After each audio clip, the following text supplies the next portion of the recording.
If you're a big fan of immense destruction in a form factor that lets you fly with your friends, then stick around, you might be interested in what's going on here. I'm Forrester, and in this video I review the Star Citizen ship, the currently flyable Aegis Retaliator bomber. As with some of the most interesting ships, she's multi-crew capable, although can be flown solo in a torpedo-only mode, and is described as a heavy bomber. For those of you who've seen other ship reviews on this channel, you'll know the drill by now. This video is split into 5 sections, starting with a ship tour, assessing combat performance, reviewing handling and visibility, looking at the operating costs before finally summarising.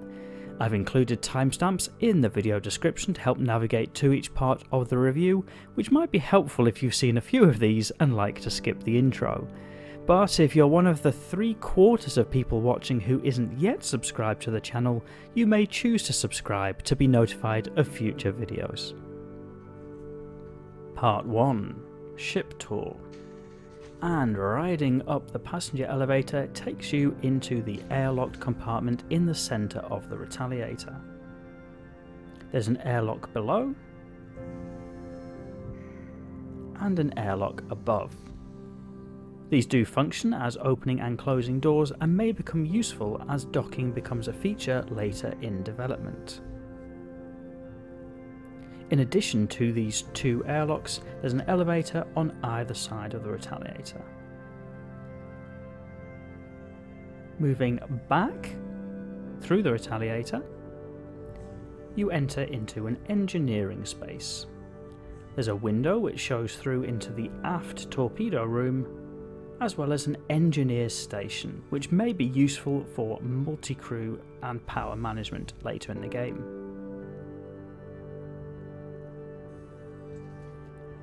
Although the engineer's room does have doors on either side, we'll leave the way we came in, and then walking past that aft torpedo room just shows the size of the armament on this ship. With a mirrored layout on either side, there's a small walkway which leads off into the turret. And then moving to the rear of the ship, right at the back in the middle, there's a turret at the top. And then mirrored across each side, you see there's more turret access.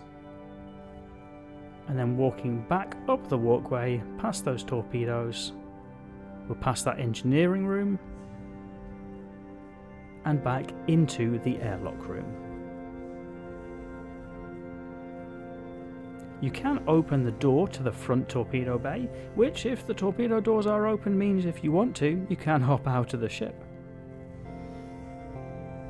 And on the starboard side at the front, you get access to the small bathroom, which has a shower at the end.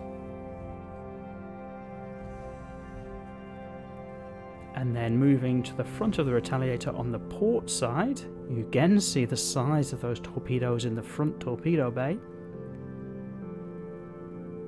And you then get to the front section. Right at the front is the pilot's chair. There's then a turret right behind the pilot's chair.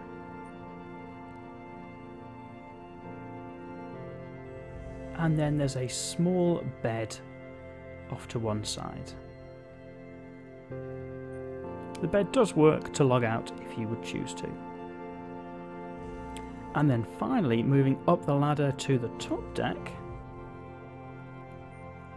there's the turret at the top. There's these weapons racks.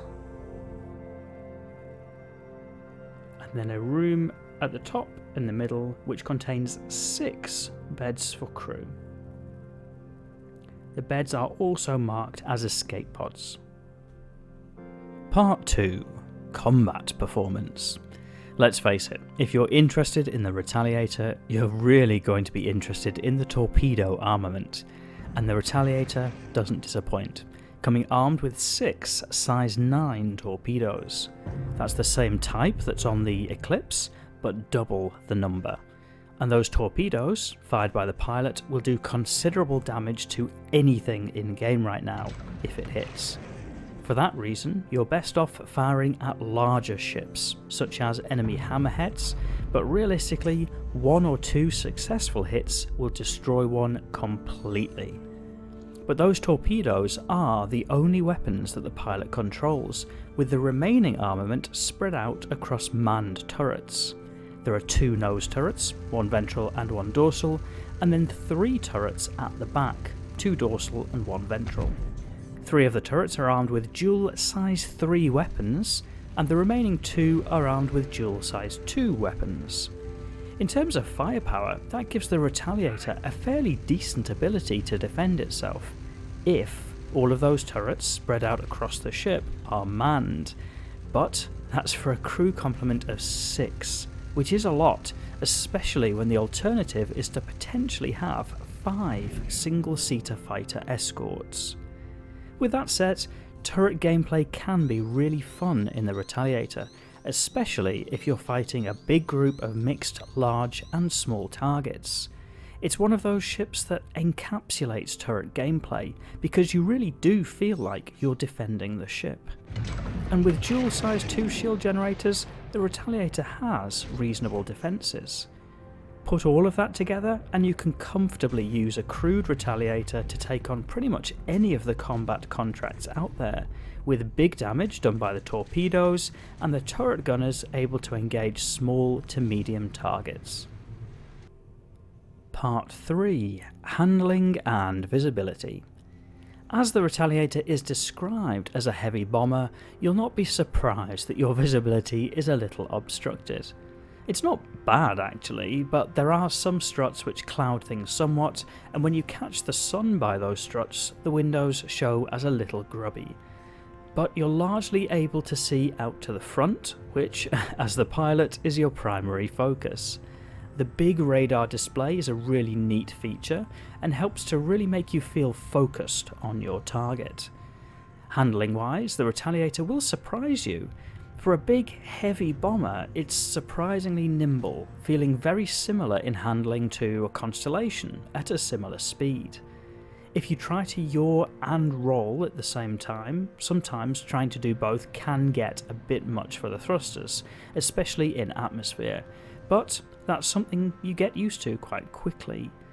What also really helps out in atmosphere is the inclusion of rotating VTOL thrusters, which gives the Retaliator an awful lot of control. Compared to the Freelancer Max, for example, it's very easy to take off and land with the Retaliator.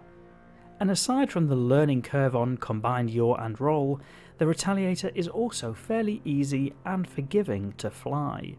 It feels light for a heavy ship, if that makes sense, which means if you treat her like the big bird that she is, you'll find that the flight characteristics to be better than expected.